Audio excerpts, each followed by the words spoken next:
I know. So rude when it took.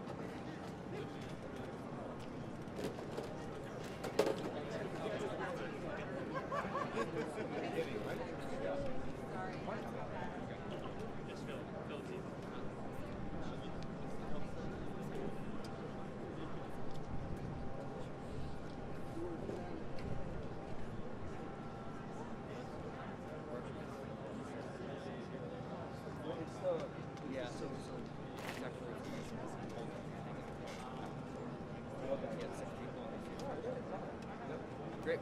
So if you guys who are standing, you're going to seats right here. Perfect.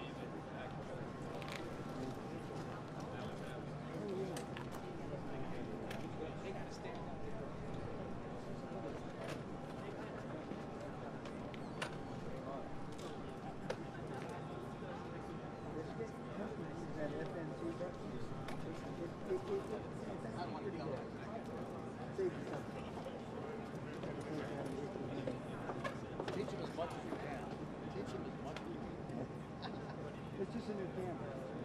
I can learn from this guy. He's got to throw his brownie away.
Please welcome Bill Doyle, Executive Director of Maryland Port Authority.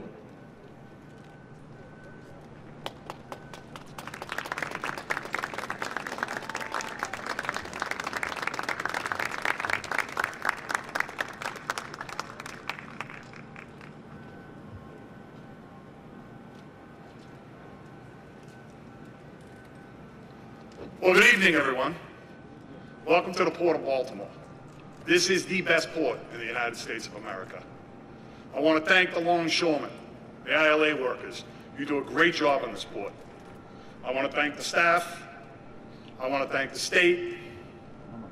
We have an unbelievable port here. We export, we import. We're growing. We've got 2 new container services that came in here in the past 10 weeks.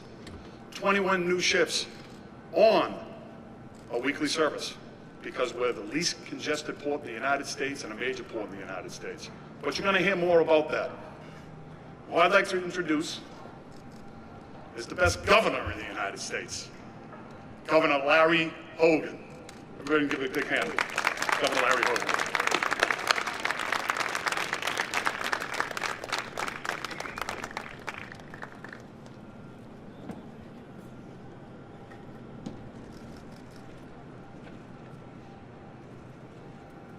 Good afternoon. Mr. President, it is my honor to welcome you to the great state of Maryland and to one of our crown jewels, the Port of Baltimore, which has the distinction of being one of the best ports in America and a shining example of world-class infrastructure at work. Our port has been breaking cargo records year after year, generating 15,000 direct jobs and supporting 140,000 jobs statewide. We recently utilized the unique public-private partnership between the Maryland Port Administration and Ports America Chesapeake to finalize a second 50-foot berth to accommodate even more of the largest ships in the world. And we're now pursuing funding for a third berth. Because of our outstanding truck and rail networks and our hard-working and highly skilled longshoremen, the Port of Baltimore has helped lead the way in responding to supply chain issues and the supply chain crisis by bringing more and more ships and more goods into the country. After years of effort, the state of Maryland, in partnership with the federal government and CSX, is about to begin work on the transformative Howard Street Tunnel project, which will allow us to double-stack trains, dramatically increasing the production at the port. It will add up to 10,000 new Maryland jobs. And we recently added these new massive Neo-Panamax container cranes to provide even greater capacity and to handle our increases in container volume traffic. Our port is continuing to gain new business month after month from all across the globe. And now, Mr. President, we are thrilled that the Port of Baltimore will be a beneficiary of the new bipartisan infrastructure bill, which will help us make even more critical investments here at the port and in our roads, bridges, tunnels, airports, waterways, in broadband, and on our cyber defense. This landmark bipartisan legislation will help us grow jobs, expand economic opportunity, and enhance security. I was proud to support this bipartisan infrastructure bill. Mr. President, I want to sincerely thank you for coming to our port and thank you for your partnership on this important issue of rebuilding America's infrastructure. Thank you, and next I'm going to turn it over to the Baltimore City Mayor, Brandon Scott.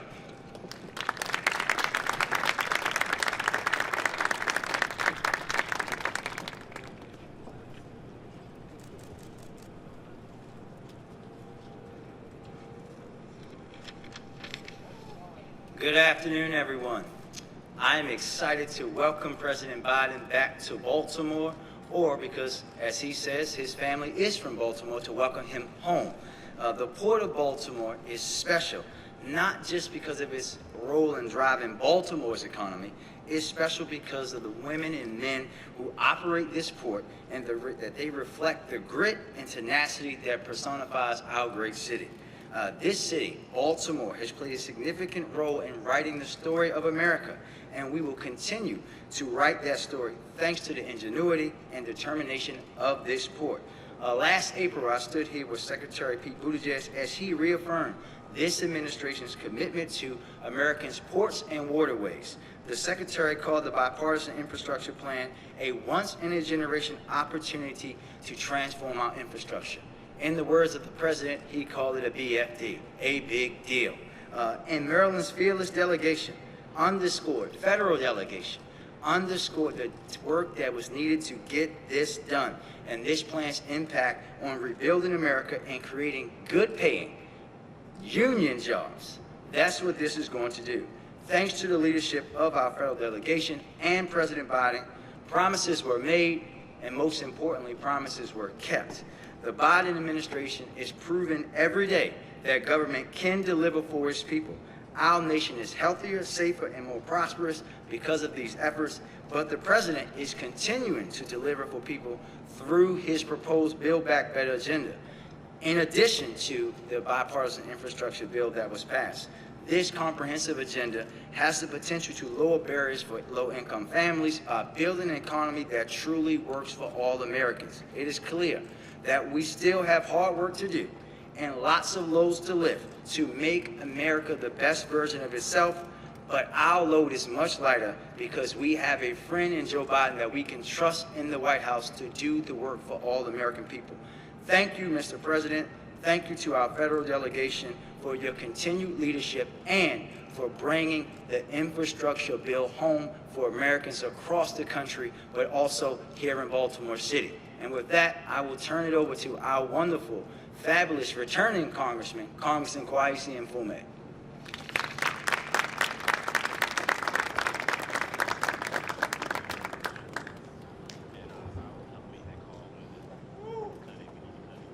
We're trying to beat the sunset, and that's the truth. Hello, everyone. I'm just happy to join with the persons you previously heard from, both the mayor and the governor, and those that you will hear from in just a moment, in welcoming President Biden back to Baltimore for the second time in 4 weeks, and thanking him for his leadership, his vision, and his guidance on this piece of legislation, which, as you all know, we have struggled with in the House of Representatives since the first week in August. It has come to fruition. It is a done deal, and it is a great deal for the state of Maryland, the Port of Baltimore, and for millions of Americans all over the country. The sun is setting on the day, but it is rising on the ability of our nation to fix ourselves up again, to take care of bridges and roadways and highways and broadband. And it is rising again on the hope and the possibility that so many people will have an opportunity to be employed. We are not done. This is the first step, and it's a two-step process. And the next big issue for us is Build Back America, because in addition to the infrastructure bill, we want to find a way to reduce the cost of prescription medicine, to expand Medicare coverage for more people, to have home health care for the elderly, to make sure that child and early education issues are addressed, that we deal with climate change and move to save our planet, and that we provide care for older Americans with disabilities. So that's part two. But today we're celebrating part one, this great infrastructure bill. I want to thank the International Longshoremen, all the people who work here day in and day out when there are no cameras, when there is no publicity. We want to thank both the mayor and the governor for their vision, and we want to particularly, again, thank President Joe Biden for his insistence that we get this done and his leadership in helping us do that. It's my pleasure to bring forward now the Maryland Senator, who we all know so well as Chris, but his actual name is Chris Van Hollen, and he's a leader in the Senate, and he's a good friend of all of us. Chris, please come to the stage.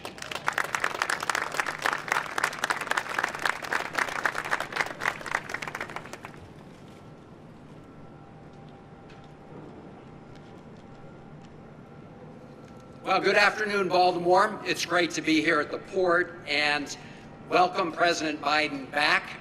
And we want to welcome him back all the time. And we look forward, Mr. President, to your future visits as well. You know, Maryland is called American miniature, so it's fitting that the President has come here today. to celebrate the passage of the Infrastructure Modernization Bill and also call on the Congress and the country to support the other part of the Build Back Better agenda. To use a G-rated version of what Vice President Biden once said, this bill is a, quote, big darn deal. For years, the running joke in Washington, D.C. has been that this is infrastructure week, meaning everybody knew we had to do something to modernize and improve our infrastructure, but nobody actually did it until President Biden was sworn in and was able to work with this Senate and this House to get this over the finish line. And I am proud to have worked with Senator Cardin and with members of our Maryland House delegation to work with the President to get this done. If you look at this infrastructure bill, it's going to bring $7 billion over the next 5 years to the state of Maryland to help repair our roads, our bridges, our tunnels, and put thousands more Marylanders to work on the infrastructure of the 21st century, building out high-speed internet, broadband to households and small businesses, and work to make sure that we have a clean energy grid and build out battery storage stations and charging stations. And here in Baltimore, we're also going to undo the damage that was done decades ago when a highway to nowhere split West Baltimore, and instead of bringing communities together, tore them apart. And yes, this infrastructure bill will mean big additional investments right here in the Port of Baltimore, which, as you all know, is a great engine of jobs and opportunity. I want to thank all the men and women who work here. I want to thank the unions who deliver and bargain to make sure that we have good paying jobs here in the Port of Baltimore. This bill will provide $17 billion nationally to ports around our country. And what that means is places like this port will now be able to compete for the money to build a third deep 50-foot berth to take the ultra-big tankers. We're working on the second. We want to get a third. So the bottom line is there's lots more work to do and a lot more Marylanders to hire in good-paying jobs right here. So when the president came to office, he had to do one thing right away: help defeat the pandemic and stabilize the economy. So he passed the American Rescue Plan. But he always said that getting back to the pre-pandemic status quo is not enough. We have to build back better. And this infrastructure modernization plan is a big part of that. The second will be one to empower every American, to help make sure we have an educated and trained workforce, to make sure we reduce the costs of everything from child care to prescription drugs, and provide tax cuts to middle-class families. But, Mr. President, I just want to say how proud the Maryland delegation has been to partner with you to get this over the finish line. Thank you, President Biden.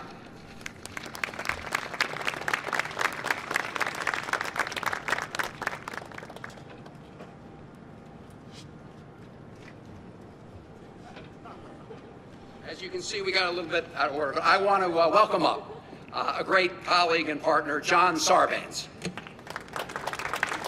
Hey everybody, this is a great day. This is a day we've been waiting for a long time. A lot of presidents over a lot of years have talked about investing in America's infrastructure. President Biden was the one who got it done. And we're very proud in Congress to have been working with him on this major set of investments.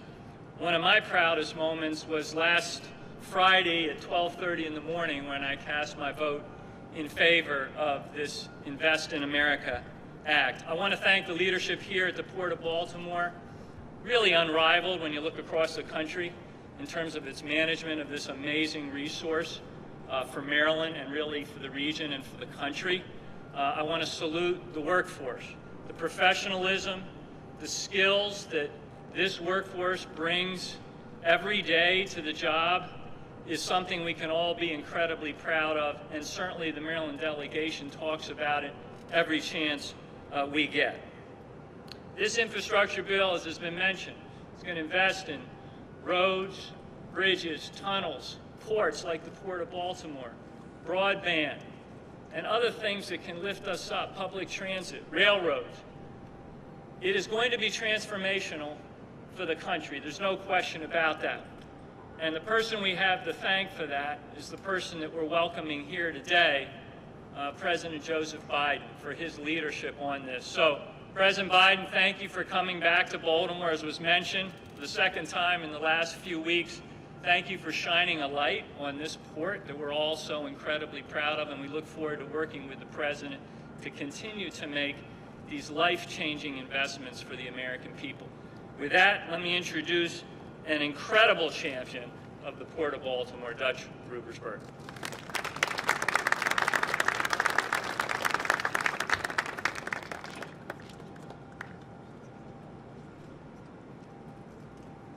Okay, well, good afternoon, Baltimore. Good afternoon. Okay, and welcome to Maryland's 2nd District, home to the greatest port in America.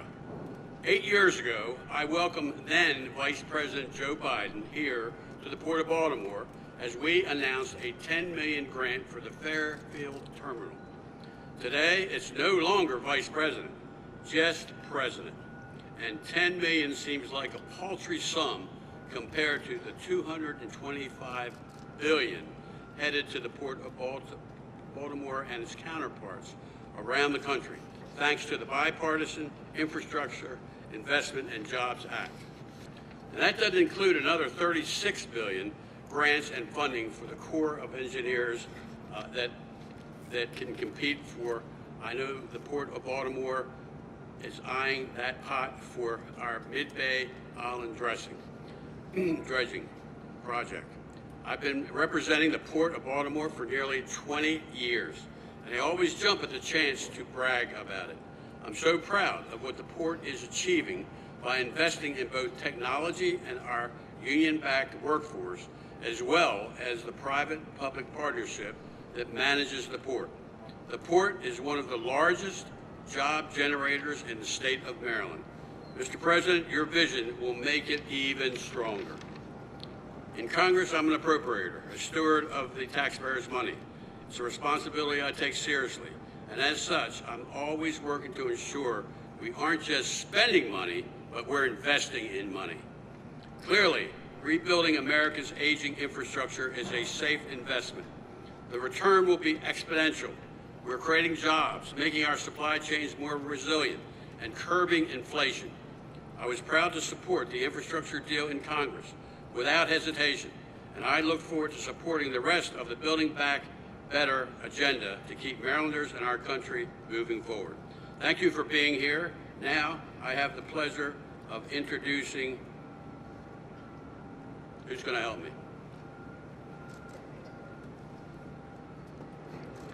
Well, thank you for being here, and anybody know who, what? In all seriousness, this is great. She's hooking me off the stage now. Okay, thank you for being here. We've got a lot looking forward to. Baltimore is great, and our port is great, and we're moving forward together. Thank you.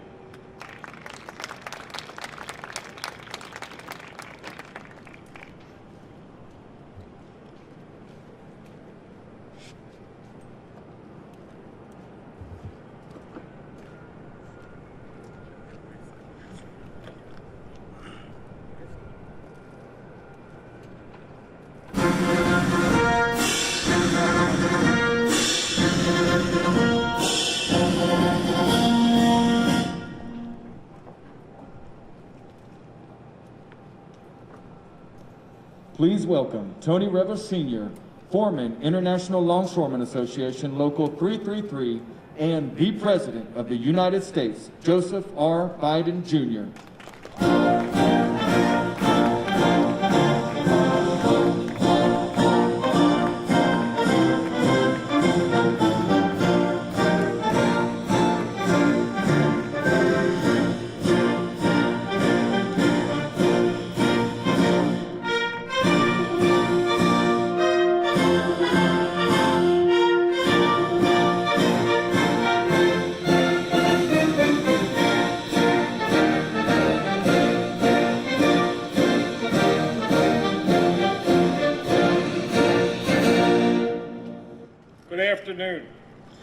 My name is Tony Rebel Sr. I've been a longshoreman at the Port of Baltimore since 1976 with the International Longshoremen Association. My father is a retired longshoreman. I currently have two sons that are involved and active in the membership.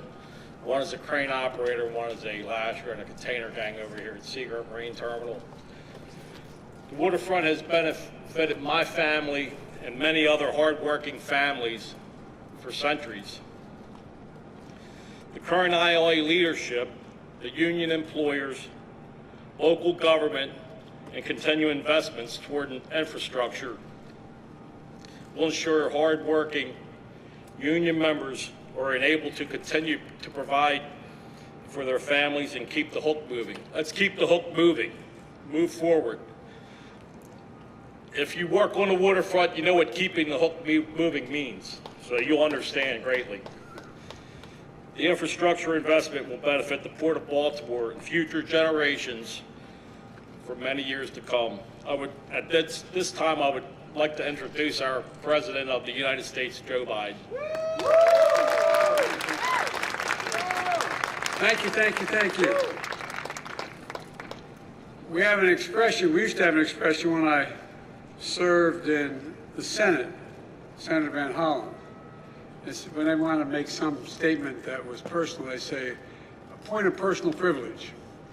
You know, when you're talking about being a waterman working on the water, my family's originally from Baltimore, came in the early 1800s, and the entire Biden family worked in the water, were watermen until probably 1906, 7, or 8.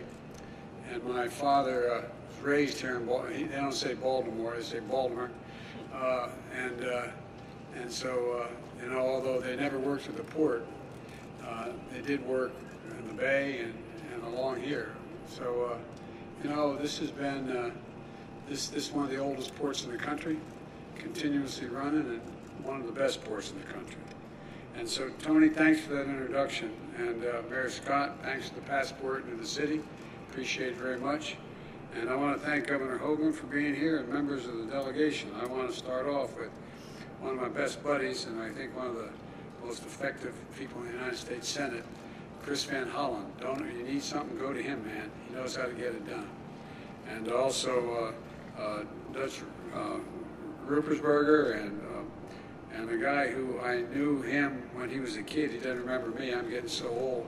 Knew his dad, Senator Sarbanes, and Congressman Sarbanes, Congressman Brown, and all this delegation. You got a first-rate delegation. And so I want to thank him for being here today, and thank him for all the help in getting the members of the House and getting the legislation passed. It's a big deal. It's going to make a big difference. The reason I started calling this Build Back Better is we're the only country in the world. We underestimate ourselves. We're sort of down on ourselves the last 10 years or so. We're the only country in the world, as a matter of history, that every crisis we've faced, we've come out better on the other side. We not only beat it, not a joke, think about it. We've come out better than we were before we went into the crisis. And the economic and political, as well as health crisis we found with COVID, I was determined when we got elected, we got to build it back better than it was, because the world's changing so rapidly, man. We got to keep up. We're in competition to determine whether or not we can still remain the most powerful economic force in the world. And today I'm here to talk about one of the most pressing economic concerns of the American people, and it's real. And that is getting prices down, number one. Number two, making sure our stores are fully stocked. And number three, getting a lot of people back to work while tracking and tackling these two above challenges I mentioned. Today's economic report showing unemployment continued to fall, but consumer prices remain too high. Tell us, the American people, in the midst of this economic crisis, the recovery is showing strong results, but not to them. They're still looking out there. Everything from a gallon of gas to a loaf of bread costs more, and it's worrisome, even though wages are going up. We still face challenges. We have to tackle them. We have to tackle them head on. And on the good side, we're seeing the highest growth rate in decades, the fastest decrease in unemployment at this point ever since 1950. Jobs are up, wages are up, values are up, and savings are up. But we got problems too. Many people remain unsettled about the economy, and we all know why. They see higher prices. They go to the store online, and they can't, or they go to the store or go online, and they can't find what they always want and when they want it. And we're tracking these issues and trying to figure out how to tackle them head on. My administration, with the help of the folks on my left over here, has a plan to finish the job of getting us back to normal from the pandemic and having a stronger economy than we ever had before. Let me explain the part that the ports play, why they're so critically important. It starts with a piece of good news. Infrastructure Week has finally arrived. How many times you hear over the last 5 years, Infrastructure Week is coming?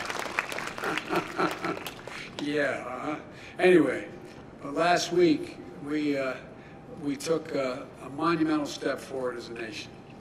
And we did something long overdue, and long talked about in Washington, but almost never actually done. The House of Representatives passed my bipartisan infrastructure bill.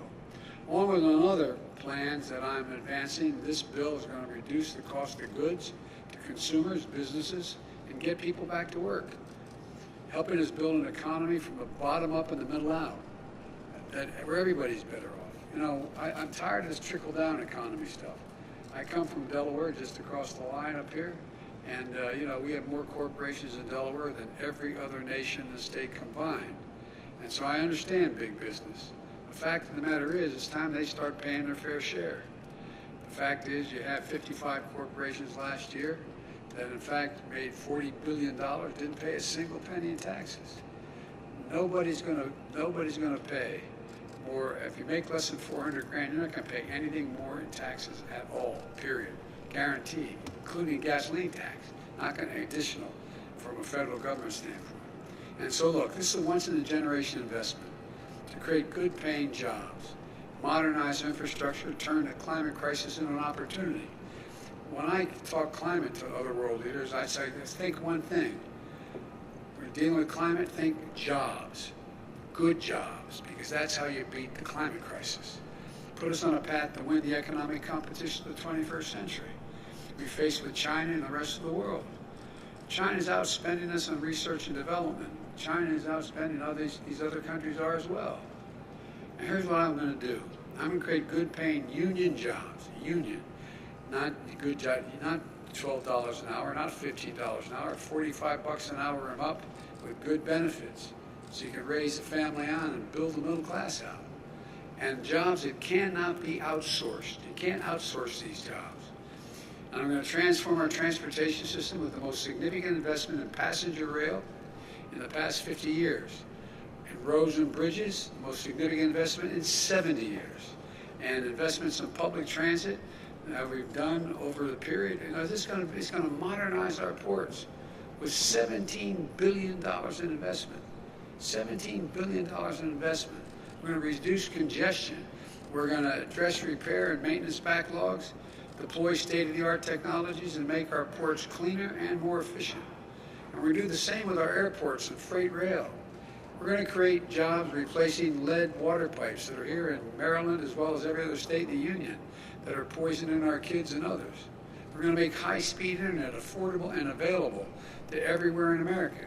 Those of you who have kids in school, when we've been going this hybrid thing, some in class, some out of class, how many times, if you don't live in an area where you have high-speed internet you can afford, how many times you've driven your kids to the parking lot of McDonald's and sat there going off the McDonald's internet so you could hear?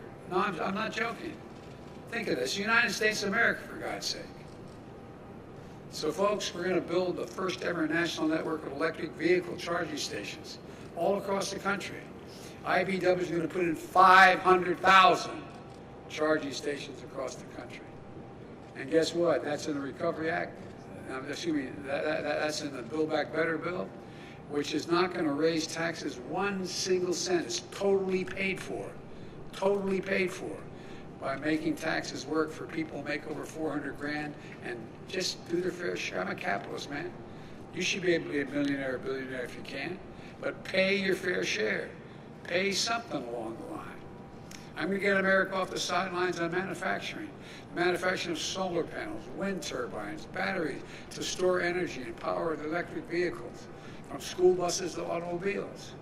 We're also going to make historic investments in environmental cleanup and remediation, rebuilding resilience against superstorms and droughts and wildfires and hurricanes. I traveled all over the country this year. You know, there's literally $99 billion in losses because of storms this year. $99 billion. You ever think you'd hear somebody stand up and say the Colorado River is being drained?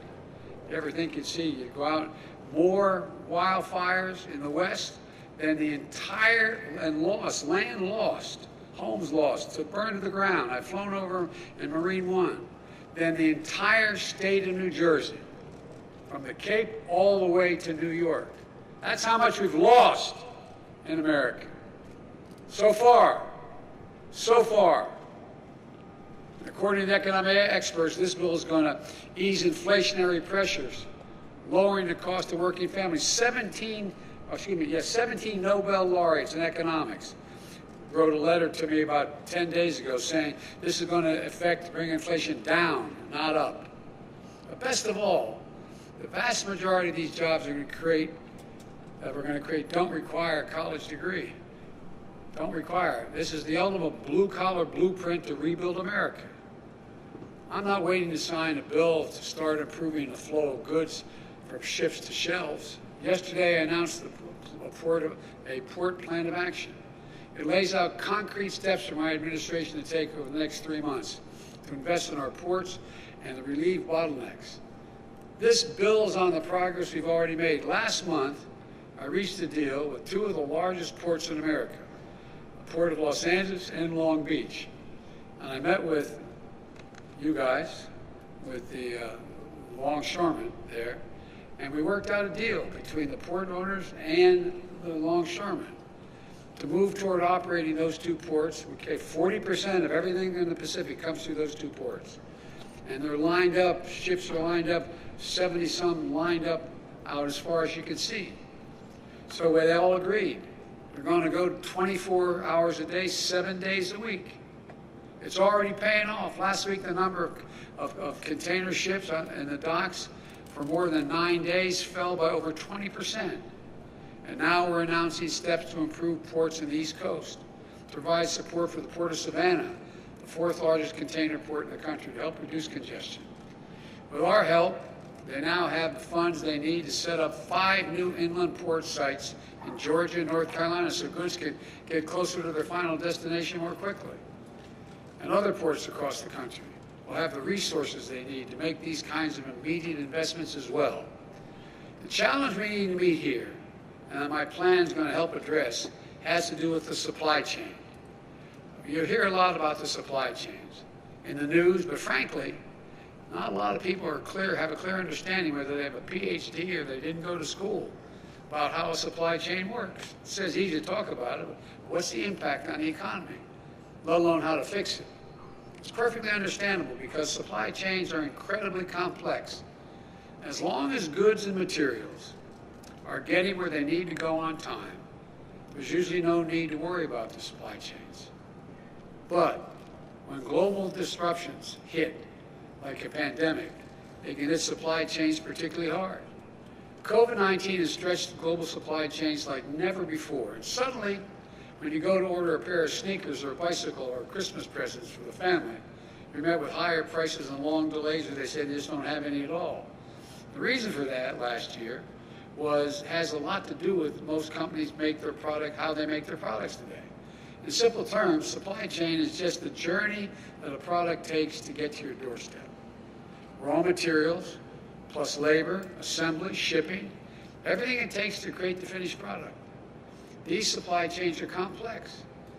Even products as simple as a pencil can have to use the wood from Brazil, graphite from India, before it comes together at a factory in the United States to get a pencil.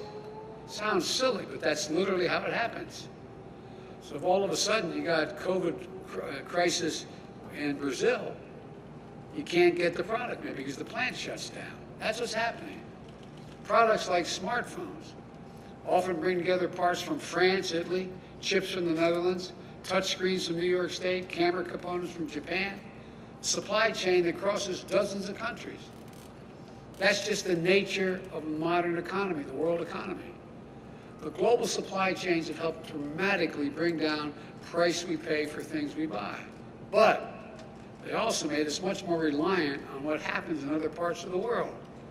So if a factory in Malaysia shuts down due to a COVID outbreak, which they have, it causes a ripple effect that can slow down auto manufacturing in Detroit. Why?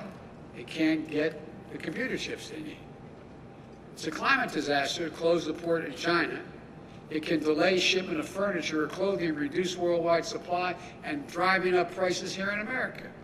And the irony is people have more money now because of the first major piece of legislation I passed. You all got checks for $1,400. You got checks for a whole range of things. If you're a mom and you have kids under the age of 7, you're getting $300 a month.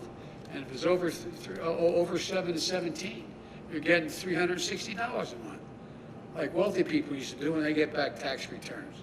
It changed people's lives. But what happens if there's nothing to buy, you got more money, you compete for getting it there, it creates a real problem. So on the one hand, we're facing new disruptions to our supplies. At the same time, we're also experiencing higher demand for goods because wages are up, as well as people have money in the bank. Because of the strength of our economic recovery, American families have been able to buy more products. But guess what? They're not going out to dinner and lunch and going to local bars because of COVID. So what are they doing? They're staying home, they're ordering online, and they're buying product. Well, with more people with money buying product and less product to buy, what happens? The supply chain's the reason. The answer is you guys. I'll get to that in a minute. But what happens? Prices go up. So we got nearly 20% more goods coming into the country than we did before the pandemic struck. In 19 days, COVID-19 has changed the way we spend our time and our money. More products are being delivered than ever before. That's because people have a little more breathing room than they did last year, and that's a good thing. But it also means we got higher demand for goods at the same time we're facing disruptions in the supplies to make those goods. This is a recipe for delays and for higher prices, and people are feeling it. They're feeling it. So everything keep paying this much for a gallon of gas? In some parts of California, they're paying $4.50 a gallon. That's why it's so important that we do everything in our power to stabilize the supply chain. And here's the good news.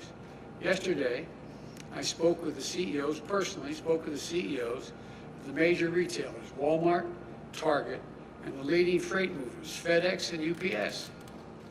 They assured me that the shelves will be stocked in stores this holiday because they signed on a 24/7 as well. They signed on a 24/7. And they provide more avenues. They're getting more of their containers off the ports quicker than ever before. Because a lot of stuff on the ports that was sitting around, staying there. Why? Because it no longer is the product they need at this moment. And it doesn't cost them anything to leave them sitting at the port rather than their warehouses. That's moving as well. Part of the reason why is because my port envoy, John Picari, who was Secretary of Transportation here for 2 governors, John has worked with the operators, the shippers, shipping companies and unions, and retailers to speed commerce so they can get products to stores and to your doors and to get the shelves fully stocked this holiday season. Instead of pointing fingers, we're seeing folks start to work together. Railroads, ocean liners, labor, state and local governments. Progress has already begun, and now we passed the bipartisan infrastructure bill, the deal. It's only going to accelerate. You've heard me say it before.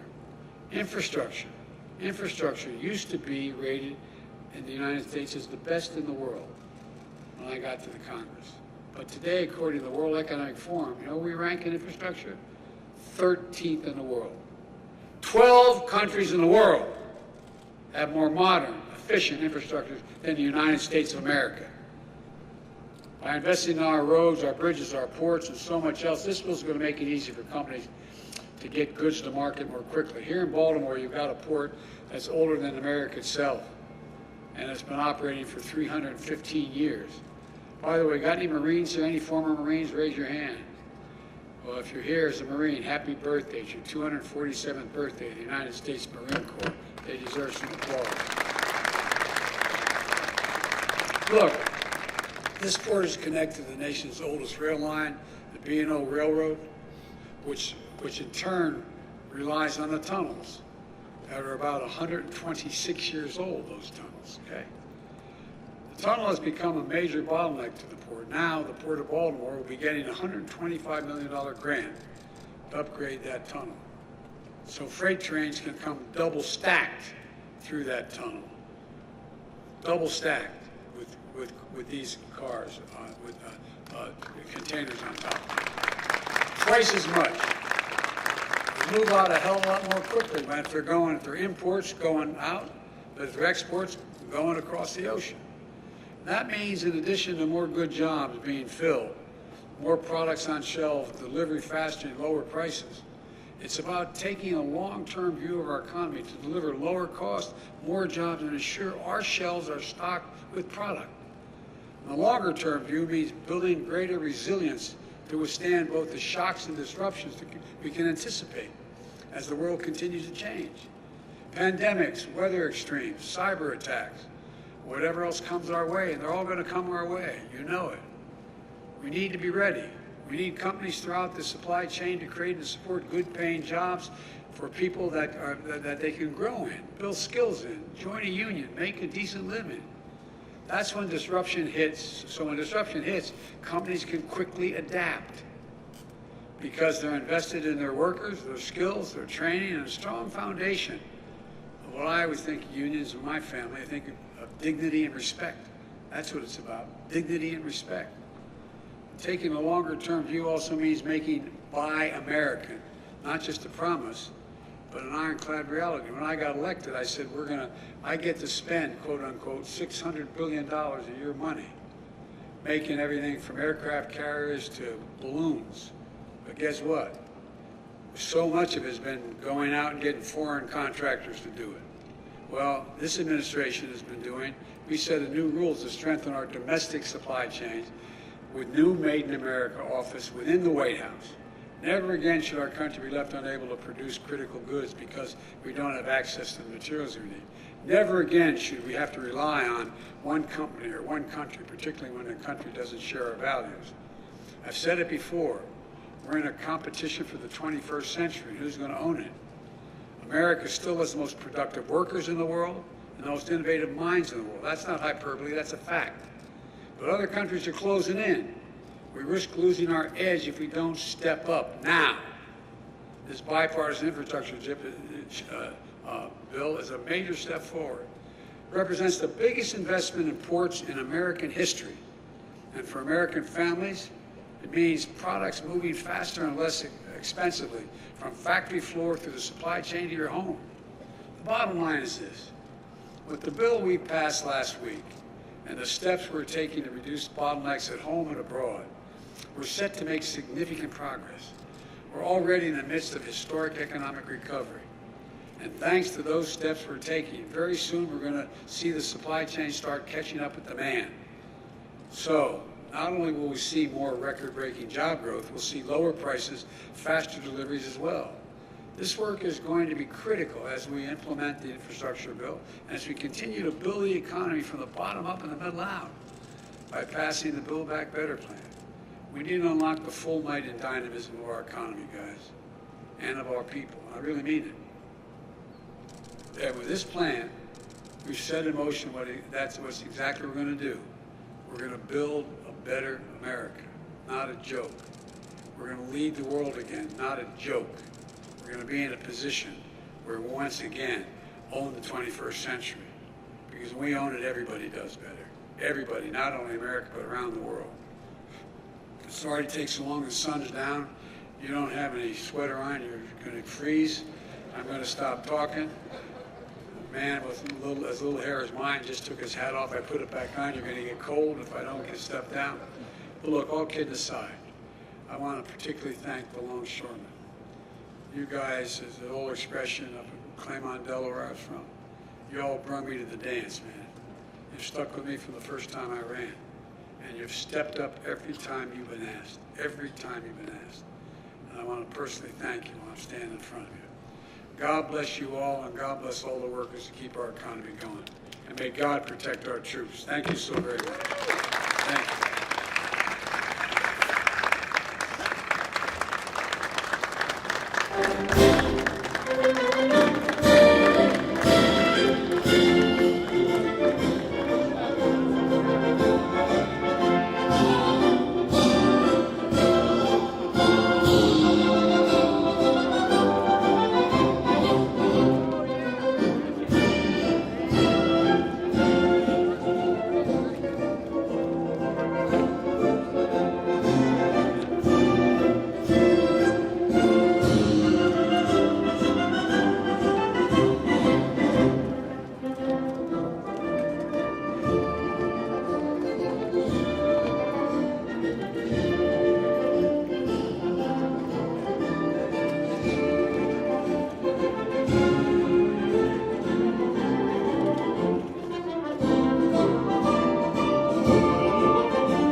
So